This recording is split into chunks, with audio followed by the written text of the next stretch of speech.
Welcome to Podcrushed. That's good. You've never done a little voice like that? Or what was that, a song? What was that, Sophie? I don't know. It was regrettable. I was just thinking to myself the other day, I want to sing more on the podcast. I love that. That's very timely for today. That's right. Our guest today was a Spice Girl, and I want to know. Which one? You'll find out in a sec. I want to know, what would your spice name have been? Or what is your spice name? Mm-hmm. Surly Spice. Surly Spice? Surly Spice, Yeah. yes. That's great. I mean, I think yours is obviously Pensive Spice, but okay. We'll go with Surly Spice. Surly Spice has a nice ring to it. It does. Mine would be Softy Spice. Softy Spice. That's really Spice. cute. That's cute. As the person who asked the question, I should have an answer, but I don't. Now I'm panicking. I know. Hippa Spice. Hypocrisy Spice. What does HIPAA Spice mean? Hypocritical. Were you thinking hippo? I was like because you're hippopotamus? asking- Like, geez, Ben. No, my goodness, wasn't even on my Friendship radar. ends today. Fat Spice. Chunky Spice. That's cute. You guys heard it from Penn. I'm Chunky Spice. What's your real spice Wait, no, I name? can't think of one. You really can't think of one. Chatty Spice. Oh, that's good. I Chatty like Spice, to yeah. talk. I like to chat. I'm That's articulate. true. Yeah. I'm articulate. So, Chatty Spice. Articulate Spice. I'm just going to keep doing it. Yeah. Softy Spice, Surly Spice, and Chatty Spice. That's They're- cute. it's Wait, I good. need to make like a Photoshop thing of us. Yeah. That'll be great. We're really lucky that Geri Halliwell, our guest, is probably not going to listen to this episode because Yeah. if she did, she would be like, would these three... First, she would say 2 and then correct herself and say 3, the same way I said 4 and had to correct myself and say 5, which is a little Easter egg for the interview if you listen to it. She would be like, what are these 3 going on about? The effing Spice Girls. She's an author. She is a United Nations ambassador and philanthropist. Most recently, she's released a YA book called Rosie Frost and the Falcon Queen. We've got her here today. It was a quick, potent hit. Geri Halliwell, you're going to want to stick around for this. Welcome to Podcrushed. We're your hosts. I'm Penn, I'm Sophie. And I'm Nava, and I think we would have been your middle school besties. trying to decipher what they're saying when they go... I think you've been quite forthcoming in a lot of your interviews past, and you're clearly reflective. You know, you've shared in your home life that it was somewhat challenging, right? If that's fair to say. I think no upbringing is perfect, and we all navigate our way through it and find Yeah. different ways to, get through those challenges. When I was a little girl, when my mother was at work, I actually got brought up on American television.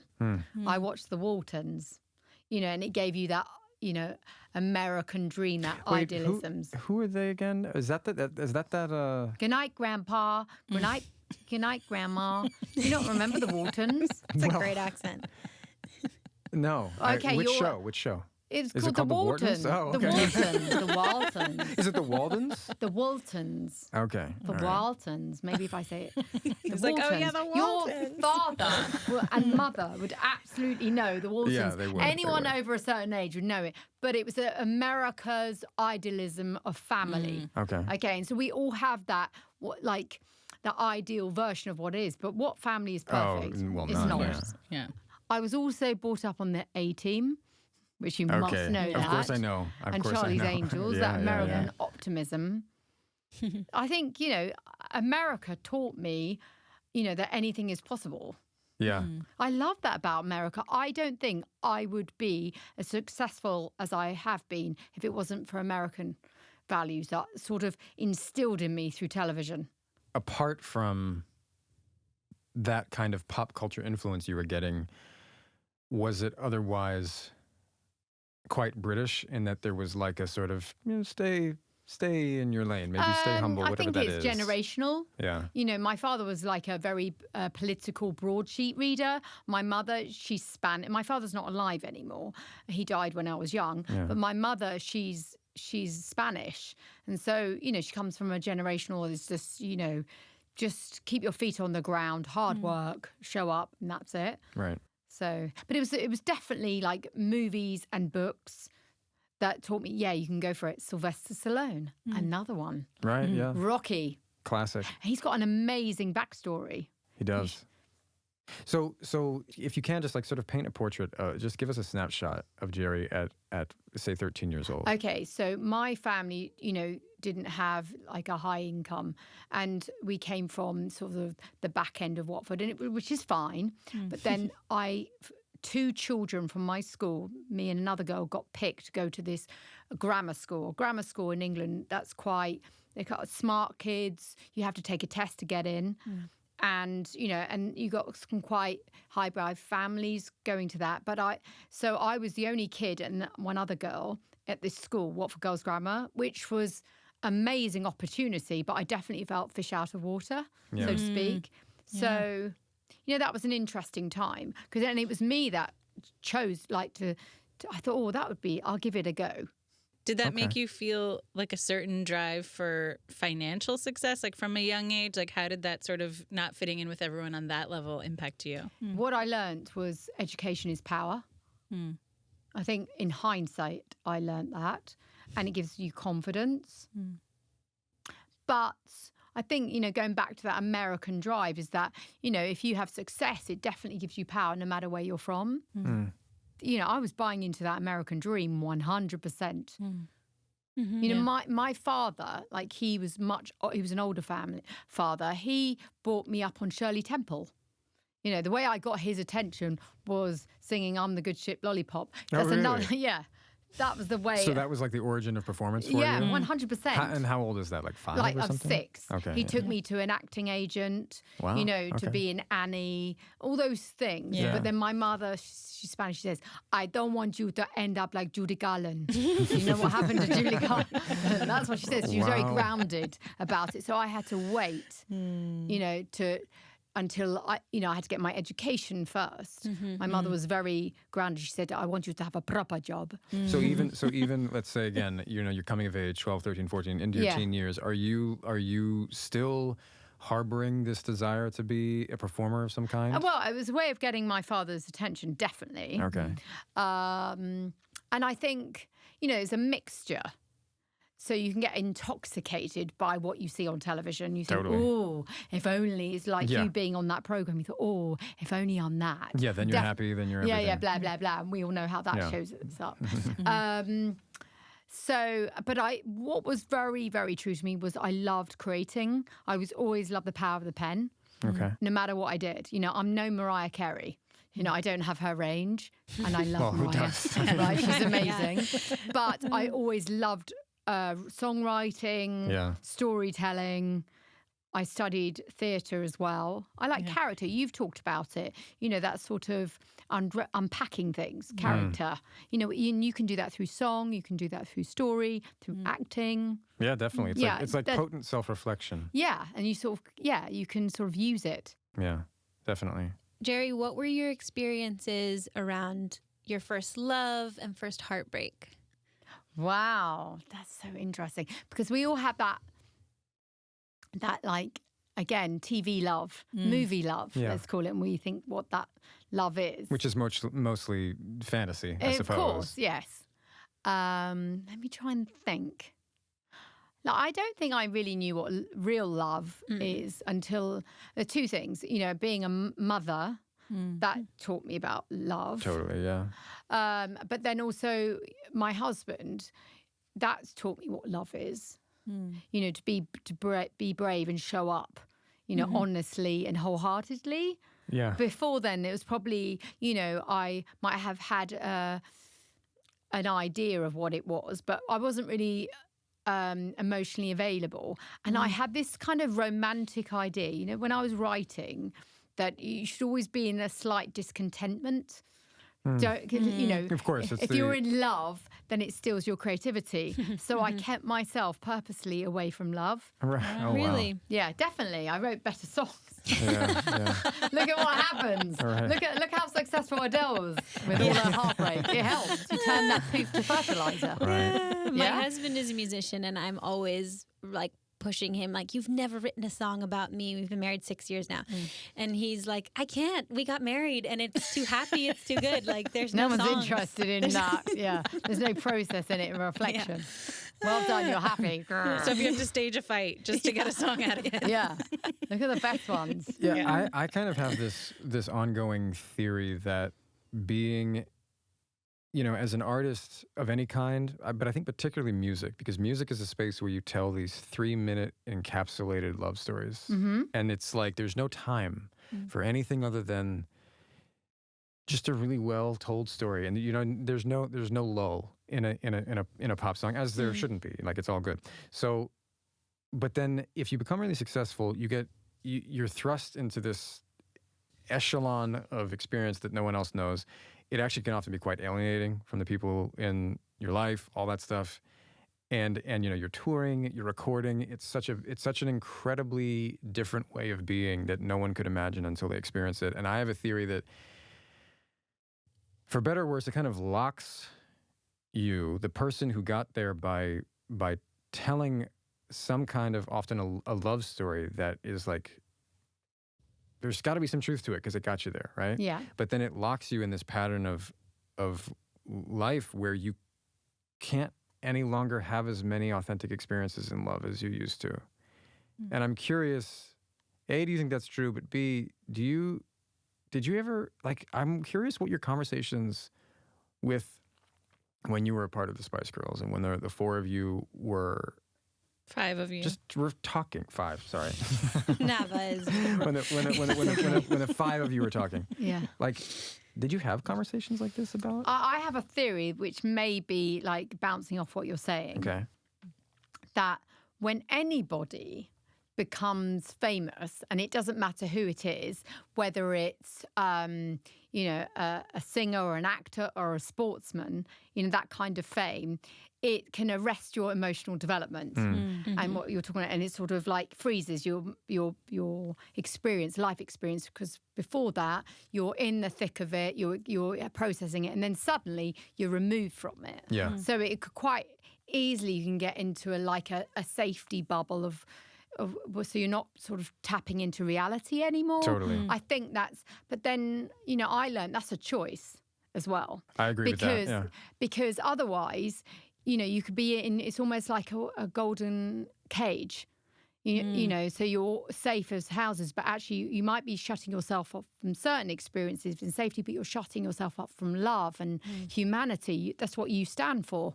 And, in life, that there's just as much interesting people, whether it's the dustman or the Duchess, the Prime Minister or the President or the postman. Everybody's interesting, right. I'd like to think. And then also you cut yourself off from creativity. That's what makes a good actor, or a good writer. If you can experience those kind of ugly and dark, happy, all sorts of feelings, and how you can connect. So I think it's really important to stay with your feet on the ground, stay connected. How do you think you've done that?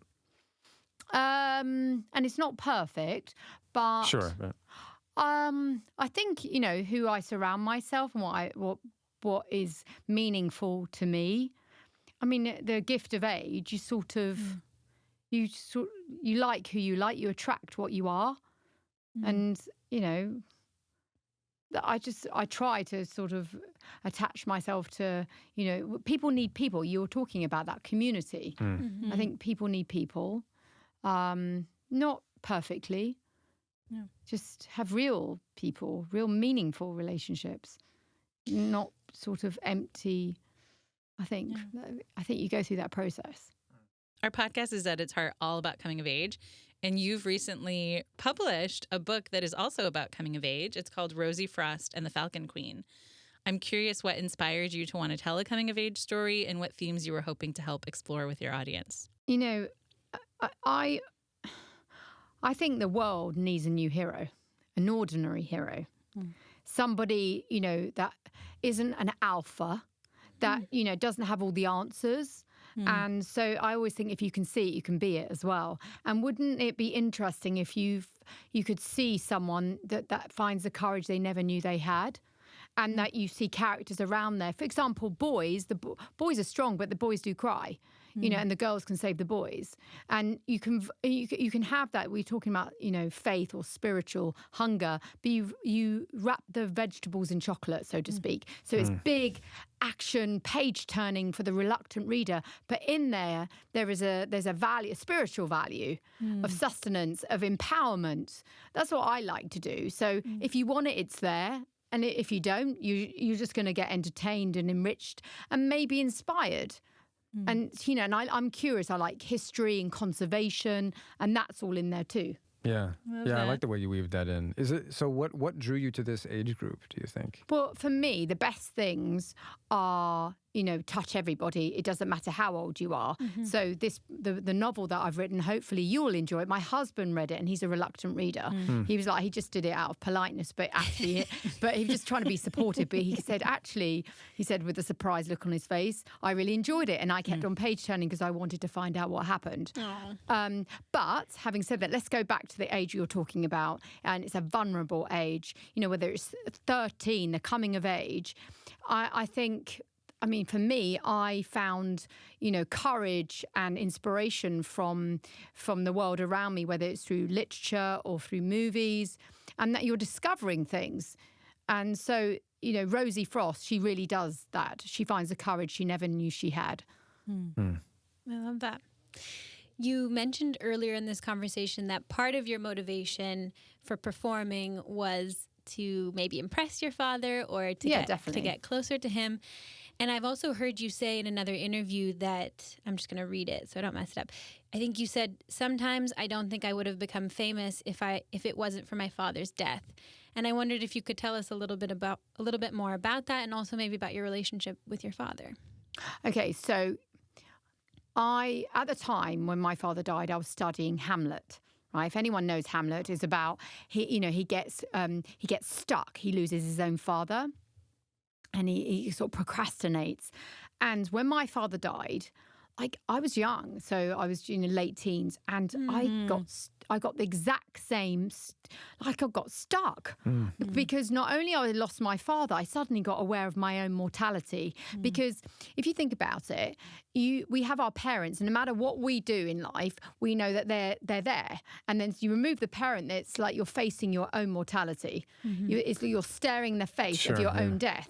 So then suddenly it woke me up to my own life, that I'm here, I'm next, so I better make the most of it. So I always think it's like, I call it death energy. It's like a gas in my tank. And I suddenly thought, oh my God, I've got to make something of my life. Yeah. It was a very sort of vital time for me. It was poignant. It was like this ferocity in my tank, so to speak. Right. But I was also avoiding pain of bereavement. And in Eastern philosophy, they talk about death all the time. In the West, I found I was embarrassed, and I didn't want to embarrass anybody's feelings or, make them feel uncomfortable. So I sort of buried it. So in Rosie Frost, she loses her mother, and it's just there if you want it, but you feel her grief, and she's really angry. Like, she doesn't know what to do with it. She sort of buries it, and a very British stiff upper lip. Right. Don't just silence your shield, so to speak. Yeah. And so through her, it gives you permission, anyone that's grieving, old or young, watch her grief. Because it's a very strange thing to have to process. We don't have many examples of it. It's true. Yeah, and it's a one guarantee thing. It's coming. True. That's true. To all of us and to our, loved ones around us. Of course, yeah. And we talk about that a lot here. Yeah. Actually. Yeah, we do. I love that you think about that, Geri, and that you're sort of trying to find a way to incorporate it for your readers to have an encounter with death if they haven't yet. I think that's so meaningful and important. This is a very abrupt pivot, but this is a story that I'm sure you've told many times, but we would love to hear your story of how you became part of one of the most iconic, maybe the most iconic girl groups of all time, and maybe some reflections on that experience. Yeah. And actually attaching it to the fact that it sounds like right around the same time you lost your father. Is that You're accurate? Absolutely. So that's very intense. Yeah, it was very intense because I think, we all look to belong. I think we all want to feel part of something. Yeah. And so I was really grieving, but I was sort of like frozen in a sense. And I remember, so when I met the others, I was going through that stage of grief, but I almost put my heart in a box and threw it at the bottom of the ocean because it was all too painful. Sure, yeah. But so for me, I found real joy in empowering others as well. I always think the best things are when, of course, you have that idealistic view of, can I make it? Can I achieve? But also it's really nice when you connect with others, give a voice for the voiceless, be useful. That to me, that's real altruism. Yeah. How much do you feel like that animated the arc of your career? Have you always been thinking of how to serve others in some way? I think I've gone through different periods. Okay, so when I was younger, I had youthful bravado. I hadn't fallen down too many times. I was like, gun ho. And then as I reached my 30s, I definitely had lost that ingenue kind of youthful bravado, so to speak. And I felt like in no man's land and and feeling peer pressure to tick boxes. You got to, find the perfect relationship, perfect, success in all those areas. And I felt quite behind in that. It was quite reflective and lost. I felt like in no man's land. And then when I think going into, because I'd fallen down so many times, I knew I think that confidence had left. And so it was more of a questioning about myself. And then it wasn't until I got to my 40s that I felt like actually the life experience had happened. And I felt I could reflect back into what's important, what's given me the greatest joy. And I know I'm my happiest when I'm of service, when I'm useful. Of course, there's human ego comes into things. Sure. Which, you know what I mean? That's one of our biggest, things that we have to overcome. But when I'm of service and I know, why did I do this book? Why? And I've asked myself, I keep reminding myself that, it took me a really long time to do, right? But what kept on driving me on is, to serve that person that needs to find their power. And it gives you purpose to get up. And it made me think about, embedded in the story, there's 4 rules, which you might quite like. And they sound like the values that you were talking about earlier. So Anne Boleyn, right? So she was a queen, married to Henry VIII, and she's going to be executed, right? And she's got a 3-year-old little girl. And so she gives her a rule book with 4 rules in it. And then Queen Elizabeth, her daughter, she uses those 4 rules to become the greatest monarch ever of her time. Then cut to 500 years later, Rosie Frost receives those 4 rules from the ghost of Anne Boleyn. And she gets through all the challenges in her life, whether it's being bullied or standing up for certain things. But you could use those 4 rules. And those 4 rules are what you talked about. One was have courage, right? The second one was united we stand, divided we fall. You talked about community. The third one, which I was referring to, was never give up, be the light, serve your kingdom, you'll win your fight. So that's what she's using. But actually, when I use that in my own life, it sort of gives you that impetus. Why are you doing this podcast? Because it's going to help others and inspire them in some way. And it's giving you... That's the best version. Yes. Yeah, it's the best version of it. Of course, there's also other self-serving motives, but it's a mix. And then the 4th rule is, if you don't like... It says, to thine own self be true, Shakespeare. If you like us not these rules, make up your own. But I think if we find that balance of altruism and a little bit of self-so, both... in balance, then it's a good life. Did you have a spiritual background growing up, like an English girl with your parents? Like, there was a mix going on. There was all sorts going on. Then whether it was Christian, Catholic, my mother, all sorts. And then, but I'm interested in all faiths. So I remember when I was 21, I read the book, the Tibetan book, The Art of Living and Dying. I was questioning, but I've always had some sort of reflective faith, something bigger, which I think there's a thing on Netflix at the moment. They say how people live to 100. Oh my God, I'm obsessed. Everybody keeps talking about this. Yeah. It's so good. Yeah. But one of the commonalities, and it doesn't matter where you're from, where was the place in Japan or Okinawa? Sardinia or the place in America, they all have a defining factor, and that's a faith. It doesn't matter what community, which you talked about. Yeah, right. Yeah. It doesn't matter. It's all flavors of ice cream to me. Yeah. So it doesn't matter.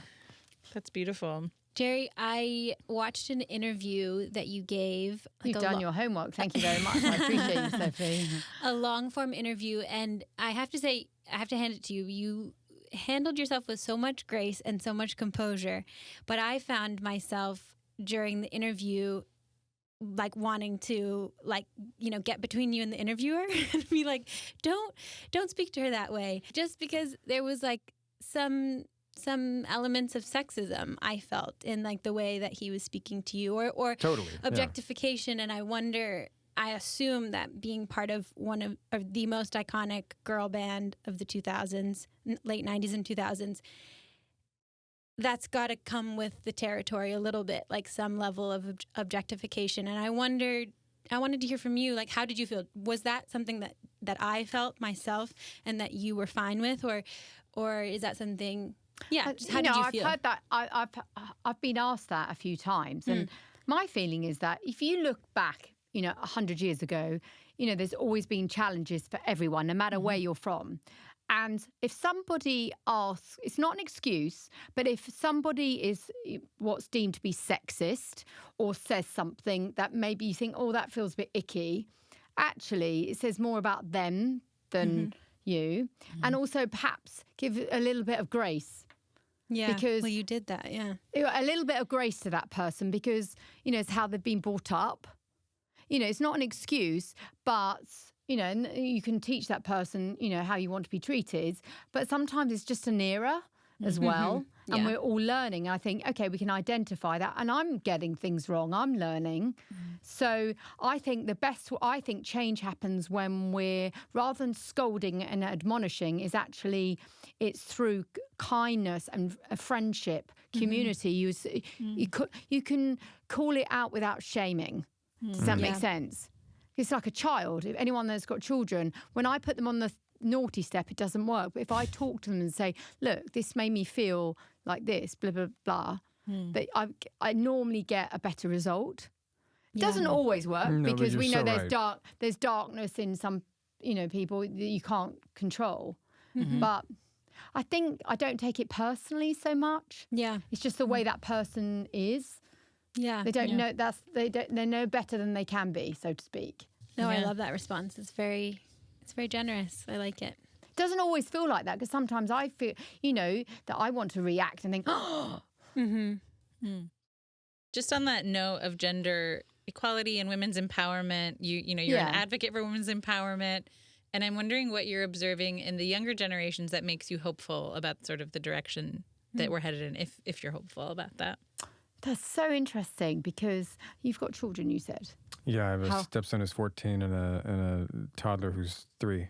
Okay, so you're in it. You've got both ends of the spectrum. Yeah. Okay, so I would say in life, we're all learning, is that the progress I see is that there is a progress in openness. That a certain generation, they talk about their feelings, which is really healthy. But what I go back to, if I can see it, I can be it. So... But to Rosie Frost, for boys, I think it's really important for boys to they can be strong, but to also cry, right? And I think the next generation, we might see that a bit more. Same with girls, that, we went through, it's like the pendulum swings before it ticks in the middle. So you saw these girls having to be tough and because we want to be heard. But actually, maybe we're not like as strong. We don't have to be strong, but sometimes maybe a real hero or strength is being vulnerable and saying, totally. Actually, I don't know the answers. I'm scared, So I think, but I think everything takes time before it finds balance, in all the things that we're going through. But I think everyone deserves grace, particularly in that generation you're talking about. Grace, a little bit of support. I think it's like they're like toddler adults. Does that make sense? They're finding their way in the world, but haven't quite got it. They want it. So they're just learning to walk and they're going to fall over. So they want to know you're there, but they're elbowing you out the way too. Yeah. So true, actually. Yeah, it's really you couldn't. In some ways, you couldn't be more right. And I have both. You've got both. I have a It's real so- toddler and a toddler adult. Yeah, and it's both. the resemblance is so striking right now. Yeah, and they're exercising their power. They're trying to Ah, find it. They want opposing things all at once. Yeah. They don't Jerry, know how you to have get it. you have kids. I'm just curious, Yeah. how did they feel about you being a Spice Girl? And do they know that you were really, you were like Does it mean the anything? Spice Girl at the time? I think it's really hard to impress your own children. Yeah. Their friends might be. I heard someone in the playground say, "Your mother's a Spice Girl," but I don't think for themselves. They're like, we all know what kids are kids. They just want what they want. As long as their needs are met, that's it. Yeah. Do you know what I mean? So. You don't maybe make them it'll mean watch Spice something- World every Christmas. No, my son's more interested in bedtime stories, and he wants his three stories no matter what. And my daughter wants, she wants support. Yeah. Your daughter's 17, something like that? She's 17. I have a stepdaughter as well, Yeah. and she's 10. So they just want support. That's Yeah. it. Just to know you're there, but they're finding their own way. Totally. It's an interesting path, isn't it, being a parent? Yeah. I think that is for me, that's my biggest journey of, wow. Oh, absolutely. It's Yeah. just it's simultaneously the weirdest thing and the most normal thing ever. Yeah. It's like this is what everybody's doing. Everybody's doing this Yeah. right now. Yes. You have It to be doesn't matter kidding who me. you. It doesn't You have matter to be who. kidding me. And no one's talking about it? And no one has any more insights? No? Okay. All right. I'll keep going. Just think, as you think you've cracked it, it changes again. Yeah. There's a whole new set of rules. Like my daughter's, she's going out now, and I'm like, oh. Oh, my You know, goodness. I think I was way worse. Well, So I just like, there's probably some okay. objective truth to that. Yeah, yeah. Pen, do you want to ask the final Yeah, question? what questions have you got? Yeah, well, What's your middle name? my middle name. Yeah. love My that. middle name is Dayton. Dayton. Yeah, doesn't that sound like quite a British name in a way? Penn Dayton, it sounds like a Badgley. racing driver's name. Yeah. I know someone racing cars. This racing driver, his son is called Dayton, and Really? he's now Okay. a racing driver. Wow. Very nice. Yeah. All Your right. dad has good taste in your names Yeah, because they're sort of different without being too silly. that's Does true. that That's- make That's a sense? great You want to find point. out. It's hard picking boys' names as well. That's true. I agree. Yeah. If you could go back to 12-year-old Geri, Yeah. what would you say? I would say you're enough. You're good enough. You're amazing. Yeah, that's all. I would tell her I love her. Do you think she would listen? Probably not. Yeah.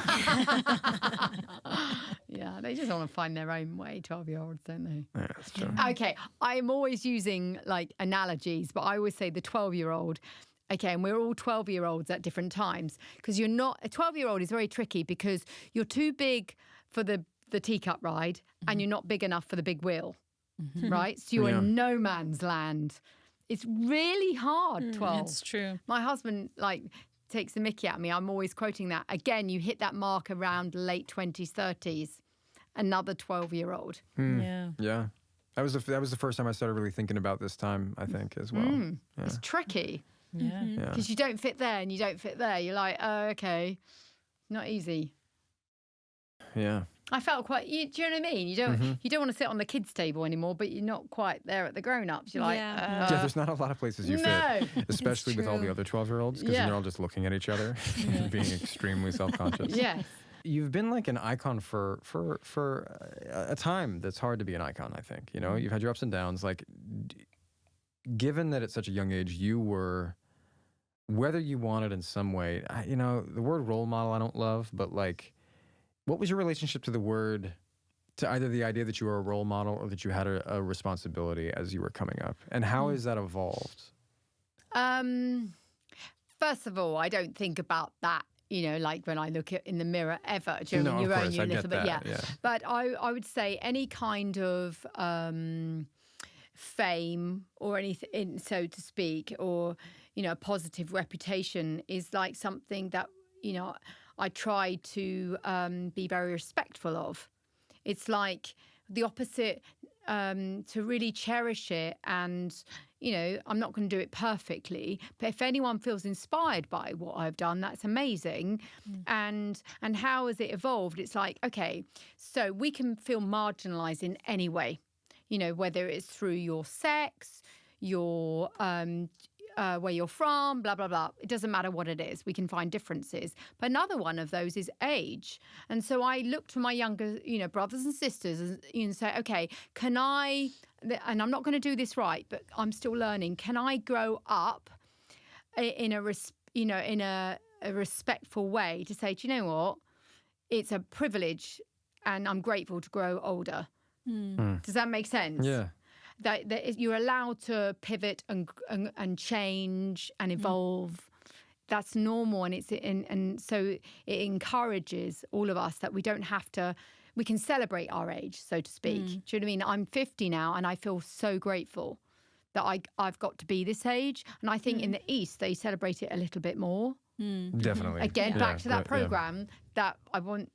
All your sisters here want you to watch about the blue zones. Yeah, that's right. That's Live right. into 100 Secrets of the Blue Zones. Everyone needs to watch it. Is that what it's called? Secrets of the Blue Zones? The blue zone is somewhere where there's a high concentration of centenarians. Septuagenarians, right? Centenarians. Somebody else called it what's a septuagenarian? 70s. I don't know. 70s? Someone that's not very well. 70s. Oh, sept, right. But centenarians is someone that reaches over 100. Yeah, that makes sense. And isn't that a wonderful thing? But a really healthy, vibrant 100. Yeah. And you say, how did they do it? Mountains, faith. Yeah. Community. Yeah. Stairs. Purpose. Gardening. Yeah. Somewhere between stairs and God. You're somewhere in between, yeah. Climb the Is what it stairs, you'll sounds find him. Perfect. Geri, thank you for coming. Oh my God, Thank you thank you. so much. It's such So an nice honor to to meet meet you. you. Oh, lovely. Geri Halliwell's new book, Rosie Frost and the Falcon Queen, is available online or at your local bookstore. And you can keep up with her online at Geri Halliwell on X or at Geri Halliwell-Horner on Instagram. We're doing it. We're calling it X now. No one's saying. I was no like, one's what? saying Is that- formerly known as. Mistake. Wow.